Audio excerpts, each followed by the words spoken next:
Hey guys, Shadow Reviewer here. Well, today is the day. After a 6-month hiatus, I'm going back into H2O territory. But this isn't not H2O. This is Mako Mermaids. The series that most of you have been requesting me to ask ever since I started my channel. And now, here it is. Today I'm looking at Mako Mermaids Season 1, Episode 1, Outcasts. And this actually does, and I'm surprised that I'm saying this, it does a decent job setting up the plot better than H2O did with its first season.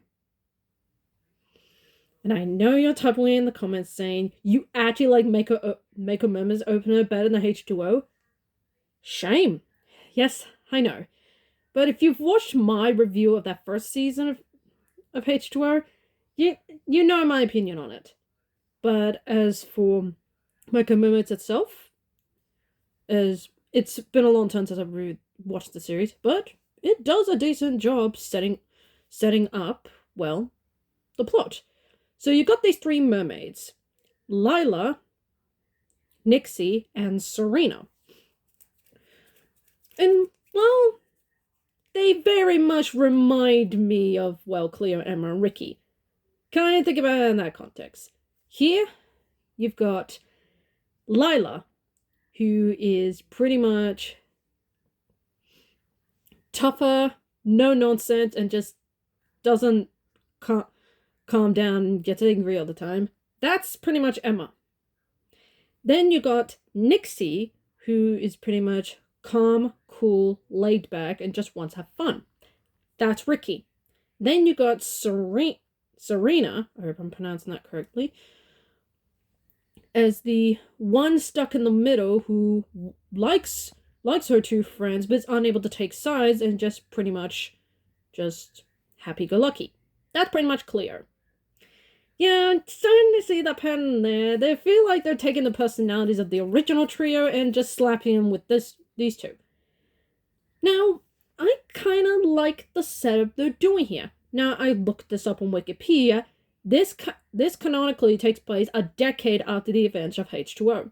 And I do like how they set up the world of these mermaids. I like that they explain in this episode that they traveled to different pods.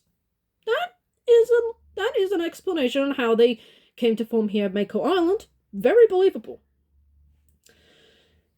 And it sets up the episode's plot pretty good. So they're trying to protect the island as mermaids would always do, until two humans come along, and not just any humans. Human men, yeah, teenage boys here. And while at first they seemed pretty chill, they do kind of slack off when these two boys enter Mako Island camp. One of them discovers the moon pool by pure accident, full moon by the way, and accidentally drops in, becoming, well, a merman, the first actual merman in the series. Or pretty much the H2O franchise overall. And I do like Chai Rumanen's performance as Zach. I hope I pronounced that correctly. Let me know down in the comments if I mispronounced it. Terribly sorry. And he plays a believable character who is your typical teenage boy. And honestly, the second half where he becomes a merman is pretty fun. And I do like the switch up. Now, in the original series, the girls get their tails first, then they discover their powers. Here, it's swapped around. Zack gets his powers first, then he becomes a merman. And speaking of which, I actually do like the design of his tail. It honestly has its own distinct, where the mermaids pretty much have golden tails. He has a blue tail. It makes them distinct and not at all familiar. So yeah, I kind of like the design. And I also like how practical it looks. You could feel touching that tail, and John Rumman having to film multiple takes with wearing that tail. That must have been pretty damn heavy. And I do like his friend Cam. Let me know, and I forgot the actor's name, let me know down in the comments. And I do like his friend Cam. He seems like a believable guy who's just a typical boy. But him and Zach's friendship is pretty believable to me. I buy these two are pretty close friends, and at the end of the episode, Zach revealing to Cam that he's a merman, I honestly buy that the first person he would tell is his best friend. That I really buy. Oh, and Evie's in this episode. She adds nothing.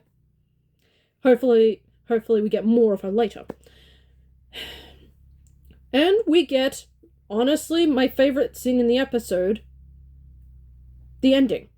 So, after now knowing that Zach is a merman, it turns out Lila, Nixie, and Serena are not only banished from the pod is leaving them behind. And I will give the actors this. Lucy Fry, Ivy Latimer, and Amy Ruffle give fantastic performances. They realize how much this pod means to them, and them being left behind is honestly kind of heartbreaking to watch. Particularly Amy Ruffle's performance as Serena. She is devastated being left behind and losing hope. And I'll get my one negative out of the way. I don't like Lila. She is honestly just... what's the word? Too serious all the time. She has no chill, pretty much no personality, and the way she just reprimands Nixie and Serena just being nice, it's just got annoying very fast. But I will give Lucy Fry the one credit in that ending scene. She acts the natural response. Angry. And I totally get that. But the rest of the time, she annoys me. I hope Lila gets much better later on. Please. I mean, I don't remember much, but hopefully she gets better.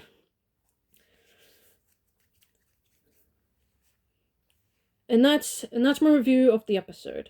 It's got a pretty decent start, a good amount of conflict, and the ending is spot on. So, points to Mako of having a better opening episode than H2O. Yes, I know I just said that. Let that sink in. This is just my opinion after all. And that's the end of the video, folks. I hope you like it. Give me a thumbs up, like and comment, subscribe, and I hope to come with videos out like this. Speaking of which, tomorrow I'll be looking at Mako Mermaids Season 1, Episode 2, Getting Legs. But that will be later on tomorrow, because I'm back on the Sonic Forces train with the Avatar levels ranked from worst to best. Keep an eye out for that video. Until then, I'm the Shadow Reviewer, signing off.